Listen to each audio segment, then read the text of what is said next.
The throne room of the Galactic Dominion stretched for nearly a kilometer, its obsidian walls adorned with the conquered banners of 1,000 worlds. At its center, Emperor Zixthara sat upon the seat of eternal command, his crystalline form, refracting the light from dying stars captured in eternal suspension above. The assembled delegates from across the galaxy prostrated themselves in perfect synchronization, all except one. Captain Sarah Chen stood with her hands casually tucked into the pockets of her worn leather jacket, a bemused smile playing across her lips as she surveyed the grandiose display. Her auburn hair was tied back in a simple ponytail, and her boots, practical, military issue, scuffed from a dozen campaigns, seemed almost offensive in their mundane functionality amidst the ceremony. "Behold!" Emperor Zixthara's voice resonated through crystalline amplifiers, causing the very air to shimmer. "The newest addition to our glorious empire, the primitive world called Earth and its savage inhabitants. You will kneel before the eternal throne and pledge your species' absolute obedience to the divine order." The Emperor's forearms gestured dramatically, each movement choreographed for maximum intimidation. The other delegates, insectoid hive queens, gaseous void speakers, and cybernetic collective nodes, trembled at the display of power. Energy fields crackled around the throne, and holographic displays showed the massive fleet that had conquered Earth's orbital defenses in mere hours. Sarah tilted her head, studying the Emperor like he was a particularly interesting museum exhibit. Then she did something that hadn't happened in the throne room for 3 centuries. She laughed. Not a nervous giggle or a submissive chuckle, but a genuine belly-deep laugh that echoed off the obsidian walls. "You serious?" she asked, wiping a tear from her eye. "All this theatrical nonsense for that?" The silence that followed was so profound that several delegates later claimed they could hear their own cellular processes. Emperor Zixthara's crystalline form flickered between colors, shock, confusion, and the first stirrings of rage. "You dare mock the divine order?" The Emperor's voice cracked like breaking glass. "I am the ruler of 12 billion worlds, the architect of the great conquest. Before me, species have trembled and civilizations have crumbled." "Yeah, okay, that's nice," Sarah said, pulling out a battered smartphone and checking the time. "Look, this is all very impressive. Really, the light show is top-notch. But I've got a poker game with my crew in 20 minutes, so can we speed this up?" The Emperor rose from his throne, his form now pulsing with barely contained fury. "I could erase your pathetic species with a thought. Your planet burns even as we speak." "Actually, about that," Sarah said, finally giving him her full attention. "See, that's where you made your first mistake. You assumed we'd roll over like everyone else." She gestured toward the holographic displays showing Earth. "Take a closer look at those readings, Your Imperial Majesty." Confusion flickered across the Emperor's features as his tactical officers frantically manipulated the displays. The orbital bombardment footage played, massive energy beams striking Earth's major cities, mushroom clouds blooming across continents. But the readings were wrong.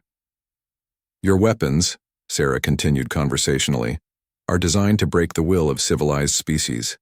Very effective against folks who build their cities in logical places, follow predictable patterns, surrender when faced with overwhelming force." She shrugged.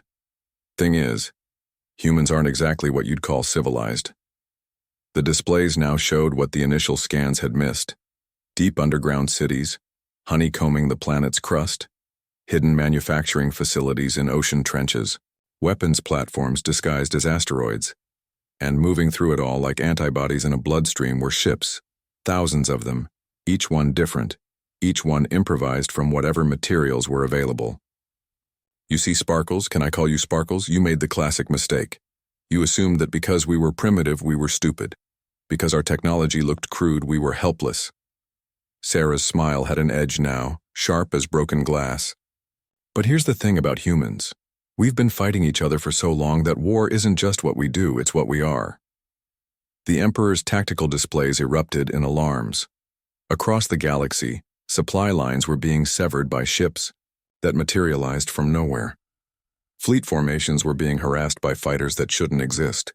Most disturbing of all, occupied worlds were reporting uprisings, not from their own populations, but from small groups of humans who had somehow infiltrated their most secure facilities. Impossible, the Emperor whispered. We destroyed your industrial capacity. Your government surrendered. Our governments? Sarah laughed again. Oh, buddy, that's your second mistake. You think humans need governments to tell us how to fight? She pulled out a small device and tossed it casually in the air. This is a communicator, standard issue for our merchant marine. You know, cargo haulers, independent traders, the people you ignored because they weren't military.